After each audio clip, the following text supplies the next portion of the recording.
On entend à l'instant un extrait du célèbre discours de Martin Luther King qui avait été prononcé devant le mémorial de Lincoln à Washington le 28 août 1963. Avec nous pour en parler, Édouard Stacot, membre fondateur de l'Observatoire des Noirs du Québec. Bonjour, Monsieur Stacot. Bonjour, Madame Vermette. Alors, merci beaucoup d'être avec nous sur le plateau cet après-midi. C'était donc il y a 60 ans, demain, que ce discours historique a été prononcé. Tout le monde s'en souvient encore très bien. Quel impact est-ce que ces mots ont eu?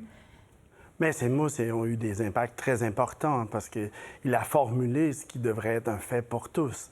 C'est-à-dire que Martin Luther King parle de son rêve, que chaque personne soit jugée sur le contenu de ce qu'il a et de sa personnalité et non pas sa peau. Ça devrait être une évidence.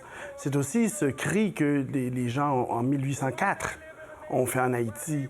Quand on a eu cette révolution, qui disait qu'en bout de piste, on ne peut pas vivre dans un milieu, dans un monde où on va juger les gens, où on va limiter les droits des gens en fonction de la couleur de leur peau, au point de les ramener en esclavage. Donc, c'est la continuité de cette révolution universelle de 1804 qui va, et Martin Luther King l'actualise avec des mots puissants, avec un rêve que nous devons nous assurer qu'il s'accomplisse pour le bien du monde. Ouais, pouvez-vous nous rappeler un peu le contexte social dans lequel ce discours est livré à l'époque? Écoutez, vous savez, le péché même original des États-Unis, c'est déjà l'esclavage, la situation des Noirs américains.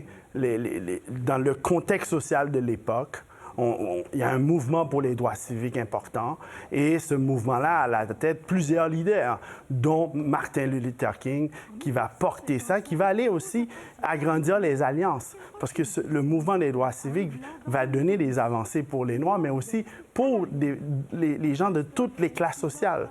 Je le dis souvent, à chaque fois qu'on combat le racisme anti-noir, c'est toute la société qui s'en porte le mieux. Il n'y a personne qui pourrait trouver un cas où on a fait des avancées dans le racisme contre les Noirs, où ça a nuit à quiconque. Et c'était important à l'époque, et ça a donné lieu à cette marche. Et cette marche continue. C'est sûr, cette marche n'est pas toujours dans la rue, mais elle continue parce que le combat est là à tous les jours. Oui, bien justement, j'allais vous dire, M. Stacot, 60 ans plus tard, on constate malheureusement avec des événements comme ceux en Floride, qu'il y a encore bien du chemin à parcourir. Absolument, il y a bien du chemin à parcourir. Il y a aussi beaucoup de responsabilités à assumer. Quand vous voyez qu'un jeune homme, en 2023, soit tellement haineux, sort son arme pour liquider des personnes parce qu'ils sont noirs, mais ce jeune-là, c'est le fruit d'un discours politique. C'est le fruit de certaines dérives qui fait qu'on arrive à créer ces gens-là qui passent à l'action en mettant le pire des cas. C'est une responsabilité collective. C'est une responsabilité pour la société américaine parce qu'en plus, la question raciale, il y a l'accessibilité des armes à feu et tout ça. Mais à chaque fois que ça arrive, ça nous rappelle qu'il y a encore beaucoup de travail à accomplir. Oui, est-ce que vous pensez que la solution, bien, vous le disiez, c'est une action collective, mais est-ce que ça passe aussi par plus de gestes politiques, plus d'actions politiques? Bien sûr, ça prend plus d'actions politiques parce que les changements sociaux, toute la société civile peut y participer, mais les gouvernements ont des leviers importants et c'est pour ça qu'on doit assumer cette responsabilité-là pour amener ces changements.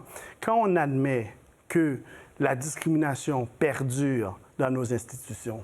Par exemple, l'Observatoire des communautés noires a produit un travail en allant chercher des données auprès de 200 organismes auprès de la société québécoise. Il y a 121 qui ont répondu et seulement 30 qui avaient des données sur les Noirs. Mais qu'est-ce qu'on voit? C'est que même quand il y a amélioration de l'employabilité, mais on a une pyramide inversée sur l'accessibilité à des lieux de décision. Vous avez sûrement remarqué dans Le Devoir, les reportages qui ont eu lieu sur la situation de racisme endémique que vivent les employés noirs de la ville de Montréal, où à peu près 10 % de la population sont noirs. On ne peut pas penser que c'est seulement le travail des individus. Il va falloir qu'il y ait des actions, une volonté politique d'éradiquer le racisme et le racisme sous toutes ses formes, et particulièrement le racisme anti-noir. Oui, parce qu'on en parlait, on parlait du point de vue des États-Unis là, dans cette entrevue-là, mais effectivement, au Canada, au Québec, il y a aussi encore du travail à faire. Il y a certainement du travail à faire. Vous savez, le racisme envers les Noirs, c'est pas récent.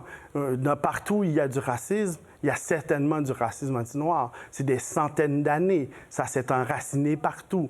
Ça va donner que le racisme va être présent dans presque tous les pays, particulièrement en Occident. Et ce que je veux toujours dire à mes frères et sœurs québécois, il ne faut pas qu'on se parle avec la logique du pire. Au Québec, on veut être les meilleurs. Commencez pas à me dire que c'est moins pire qu'aux États-Unis, c'est moins pire qu'en Alabama. Si on est là-dedans, on ne va pas avoir le Québec que nous souhaitons.